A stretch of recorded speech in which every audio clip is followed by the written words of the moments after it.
Hey guys, welcome back to Theology Today, a podcast designed to explore all topics with a biblical foundation. Just in time for elections, you guys. So, today we'll be talking about why vote. If you're new with us in this amazing adventure, I'll invite you to subscribe to this content either through Spotify, Apple Podcasts, Buzzsprout, or our latest channel, YouTube.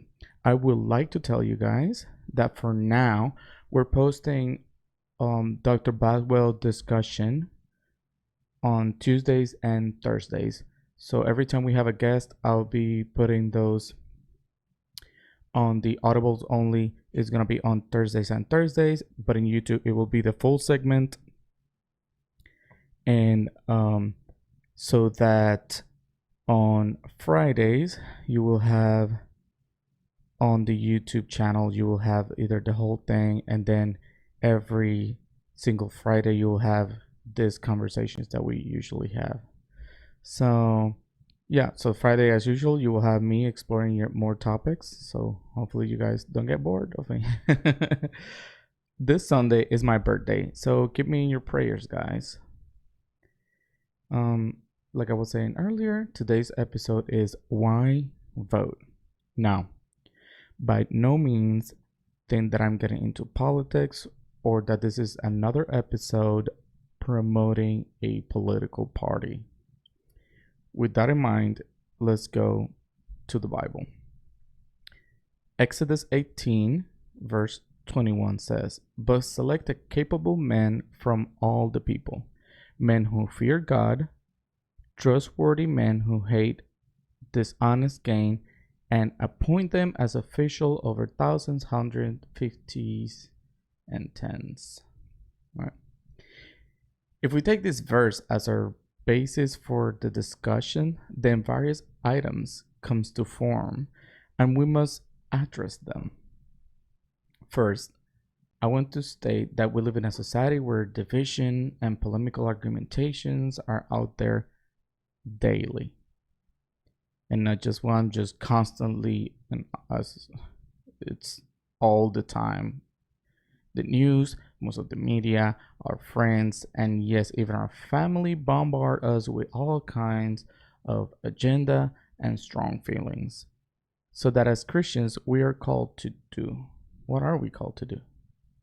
How are we supposed to endure these perilous times? Well, ladies and gentlemen, this brings me to point number one. In Psalm 133, verse 1, it says, "How wonderful and pleasant it is when brothers live together in harmony." It is true that we as Christians have many differences and many functions in the body, but we are called to be united. United how? Well, first of all, united by Christ. When we say that we have many differences and many functions, we're talking about that we are our own person with our own ideas, our own minds, and even though we're all Christians, we vary, even in denominations, even in your own church, there's going to be people where you guys don't think the same thing. On most things, actually. So, what are we to do then? Well, we're called to live together in harmony. That if it depends on us to live in peace with one another, to look for the things that make us brothers and sisters in Christ, and to rejoice. We're not children, just children.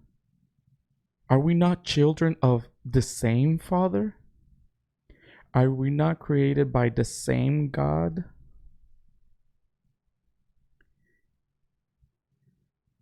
It is in our love to one another that we will prove to the world that we are followers of Christ. Okay? Second point. That Exodus verse that we read earlier, exhorting us to select capable men from all the people, what does it mean?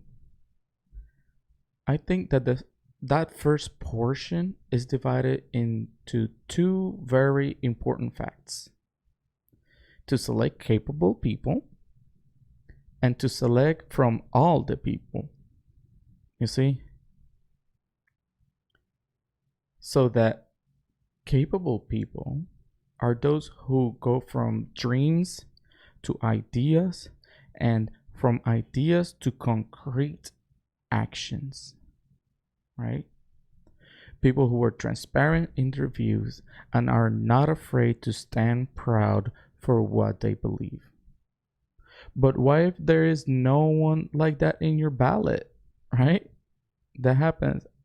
I'm gonna tell you what, you're gonna go to your ballot this week or in the coming weeks, and you're probably not gonna find a lot of those people in there.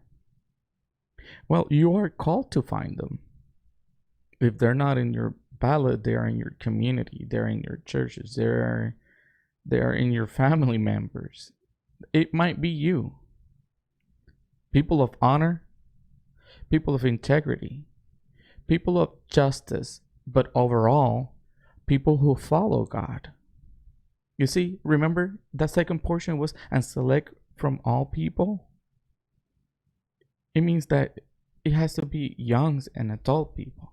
We're talking about like white, black, Latino, Asian, all of them to be represented. People who have overcome struggles, people who have been Christians and all their lives, and people who have come to Christ. Because that way you get both of those experiences. You see, right after that first portion in Exodus, it says, men who fear God. You know, this talk about people who have something in common with you and with me. We fear God. We abide by His will, and we are shaped by His morals. This reminds me Bible verse called in Matthew 25 verse 31 to 40. It says the following: then the righteous will answer him, Lord, when did we see you hungry and feed you, or thirsty and give you something to drink? When did we see you as a stranger and invited you in, or needing clothes and clothed you?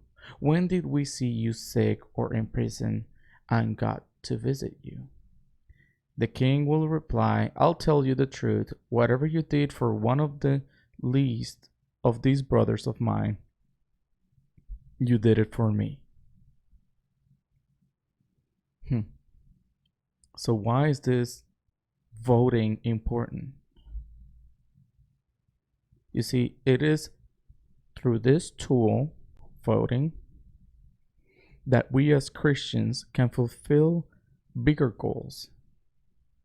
Goals that protect our children. It protects our families. It protects our right to worship, our right to choose what is civilian education versus moral education. Should it be taught in school, that moral education? Should it be taught at home? You see, this is the tool that allows men and women who are fearful of God to love others as themselves, to think about laws and to strive to a better living, because they learn those values from God. If we put people who follow Jesus' commandments of love your neighbor as yourself, then we can live at peace that our government is looking for the interest of everyone without biases and excuses, but with an unchanging attitude towards a betterment for all. There's one of the quotes that I like a lot from Winston Churchill regarding laws, and he says this, I quote, in politics, when you are in doubt what to do, do nothing. When you're in doubt what to say what you really think. It is a great quote about restraining ourselves from immediate, uneducated action, and a call to transparency because of it. So now that the time has come for us to vote, remember that it is a tool that places people in authority over you, over me, and our children. It has consequences that can last generations. It promotes values that will be the anchor to laws and the future behavior of our communities. So take a minute or two before you vote for people. Check what they're all about. Check what are their values. Actually listen to their platforms and make a very well thought decision.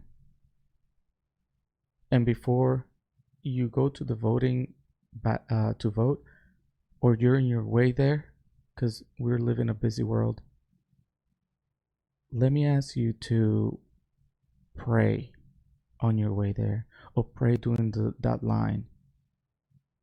Pray that God guides you through this process. Pray that the people that we put above us follow Christ. Finally, I'll leave you with this. We are called to obey our authorities so that in these upcoming days, choose someone who obeys God's will so that you don't have to choose between following them or God. This is Luis Marrero from Houston, Texas. Thank you for watching or listening, and see you in the next episode. God bless you.